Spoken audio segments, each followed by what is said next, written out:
In this video, we are going to talk about a very interesting and informative topic, that is farm subsidies. So to know all about farm subsidies, first we have to know the proper meaning of it.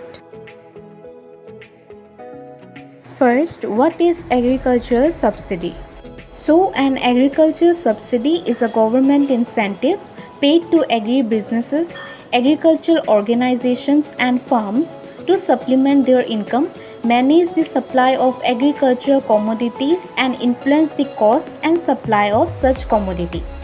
So basically, agricultural subsidies were originally instituted to stabilize markets, help low-income farmers and aid rural development. So now if we talk about agricultural subsidy in India 2021, then agriculture credit is provided to farmers at a subsidized cost through interest subsidy. In 2021 to 22, rupees 19,468 crore has been allocated for interest subsidy, which is 2% lower than the 2020 to 21 revised estimate, that is rupees 19,832 crore. Okay, so next we need to know that why are farm subsidies bad? Another important thing to know about. So we know that farm subsidies are costly to taxpayers, okay, but they also harm the economy and the environment.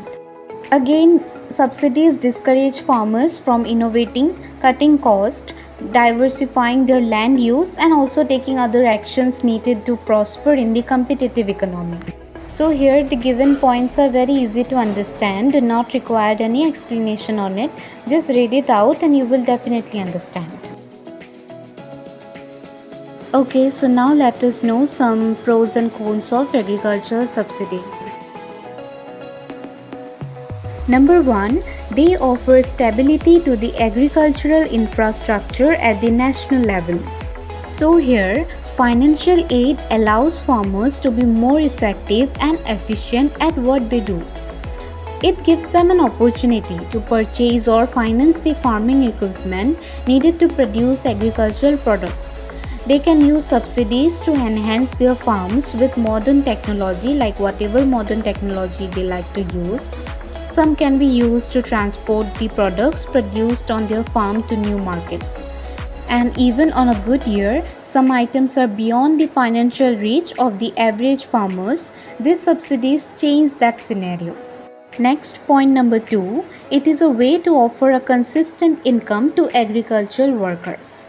So no matter how bad an economy might be, the presence of agricultural subsidies make it possible to ensure farmers and other industry workers have a steady income. So losses can occur for a variety of reasons, including a natural disaster too. All it takes is one wildfire, one hurricane or one unexpected freeze to ruin an entire crop. With the presence of this financial assistance, the upkeep of a farm can be guaranteed, which eliminates the worrying of losing people because of a poor harvest. Next point, number 3, there is a stronger food supply available to everyone. So this is very simple to understand. The agricultural industry doesn't operate on the same rules of supply and demand, okay? As a general rule, if you have more farms available that produce agricultural products, then you have more food availability. This is obvious. If you produce more food than can be used locally, then it can be sent to the state or national level.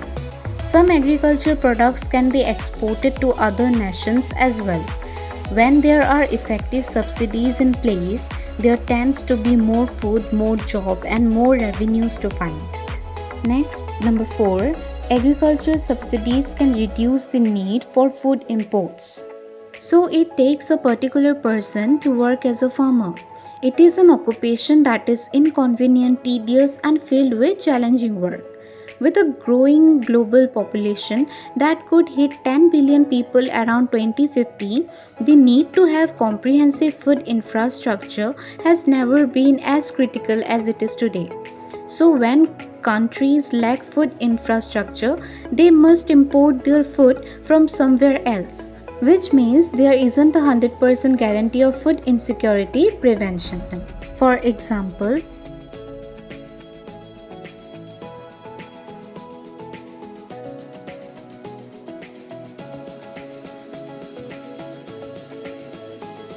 next, number 5, it gives farmers a chance to rest their land without losing their income.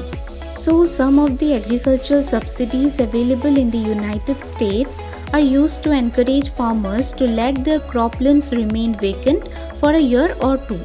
So, this vacancy allows the soil to restore itself, making it more efficient for planting when the time is right. So, thanks to the subsidy, farmers who practice this policy can receive an income without the threat of losing their farm because their lands need to rest. Next, number 6, agricultural subsidies allow local farmers to stay competitive with cheaper imports. So, like over 40% of the food imports that come into the United States each year are fruits, vegetables, and specialty products. So, labor costs overseas are much lower compared to what they are in the United States. What an agricultural worker earns is 1 hour in the US might be a month's wages in the developing world. So, by having subsidies available on specific foods, farmers can have their products priced competitively with imports, which means they can earn more income over time. Point number 7. Subsidy availability makes it possible to respond to emergency situations quickly. So here we know that farmers are always facing the threat of sudden loss, right? So thanks to the presence of 8 different subsidy programs in the United States, they have a meaningful safety net that can give them through difficult times. Even if what they grow isn't trade commodity such as oranges, they don't need to worry about the high interest debt that could set their finances back for several years. If an emergency occurs, farmers still have a chance to keep their land and produce food, which is something that all of us need. Lastly, agricultural subsidies can be a source of revenue for governments. Okay, so the United States uses tariffs on certain food products that are imported from Japan and Western Europe because local subsidies change the pricing structure. The tariff ensures pricing remains competitive. Tariffs are taxes paid on the product, which means the government receives the difference in income. That income can then be used to offer subsidies to local farmers to stay even more competitive.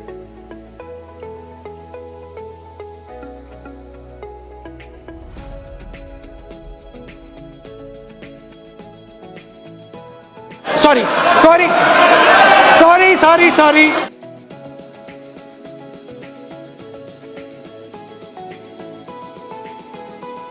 Point number 1. Subsidies may create a lack of diversity in the food chain. So when you look at the list of available agricultural subsidies, you will find that there are products and crops which do not qualify for this assistance. So if farmers find themselves in dire financial straits, they will be forced to grow crops which are dictated by the subsidy program. That means a reduced level of diversity is available in the food supply, which will usually eliminate the advantage of reducing food imports.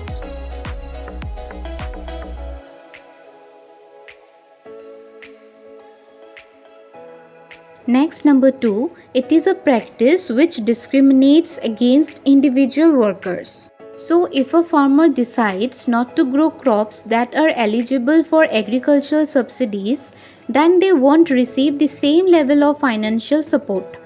Then they are forced to use crop insurance and other safety nets to ensure that their income levels remain at needed levels. Those are costs that the farmer is forced to pay, whereas subsidies provide money in response to specific situations. Again, many communities see farmers with subsidies living comfortably and those without them just scraping by to survive. Number 3, agricultural subsidies require government intervention. So in the United States, the politics of farming is quite complicated. On the one hand, some farmers see any redistribution of wealth as a form of socialism. And on the other hand, those same farmers might expect to have their subsidy check come in on time. So a subsidy also changes the dynamics of supply and demand in the market, which affects adversely pricing and availability of some crops as well. Next, number 4, they may cause environmental harm, which I have already mentioned before. So because there is a lack of crop rotation involved with agricultural subsidies, farmers must continue using the same croplands for the same crops each year. To deal with the lack of soil nutrition, they will add fertilizers, chemicals, and other artificial control methods to ensure they are able to meet the expectations of the subsidy to get their fundings. Okay, so over time, these additives may cause more harm to the soil, leaching items into rivers, lakes, and streams. So some chemicals may reach the food supply. Protecting the income of the farmer should not automatically put the environment at risk for harm, but that's precisely what happens with this type of intervention. Point number 5, it is an issue which affects a small portion of the population. Here the effect of agricultural subsidies was profound when it was introduced in the 1930s in what we would describe as a modern piece of legislation. So at the time, over 25% of the population in the US either lived or worked on a farm. And today, only 1% of the population is actively involved in the agricultural sector. Although subsidies can help this small portion of society stay on their feet, the indirect impacts that the economy used to experience are no longer part of the equation. So most agricultural subsidies in the United States are awarded to commercial farms which have a minimum net worth of $2 million with an average income of $200,000 before the subsidy payment is received. Number 6, the use of subsidies has gone beyond its intended outcome. So when agricultural subsidies were first introduced to farmers and workers, the goal was to deal with the financial emergencies caused by the Great Depression. We used subsidies as a way to ensure farmers could keep producing without the threat of poverty. But before any subsidies are calculated into the income of the modern farmer, only 2% of households that list farming as their primary education are currently classified as living in poverty. So most subsidies are given to commercial farms that are run by organizations instead of the family farmer today. Number 7, only 5 crore products typically qualify for agricultural subsidies. Here the government controls what products receive subsidies and which do not. In the United States, if you are a large producer of corn, wheat, cotton, rice or soybeans, then you are receiving the largest share of the available subsidies. So we know farming is one of the riskier occupations that people can pursue, which is why this type of aid should be comprehensive and meaningful.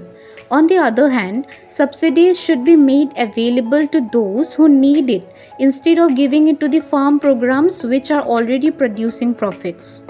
Next, point number 8, agricultural businesses also receive favorable taxation. It would be one thing if farmers were paying federal income taxes like most other workers, but that is just not the case. Income from farming is taxed more favorably than other industries because of how farm losses are valued for tax purposes.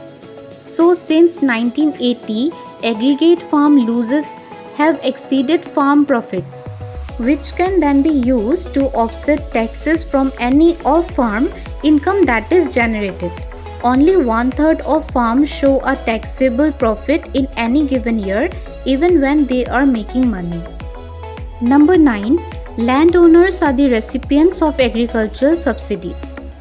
We often think of farmers as people who own the land, but it is not the case under the modern farming structure. Okay, so many farmers just work the land. Almost half of the farmland that receives subsidies today is rented to the farmer. That means the household of the farmer does not receive the subsidy. The household of the landowner receives it.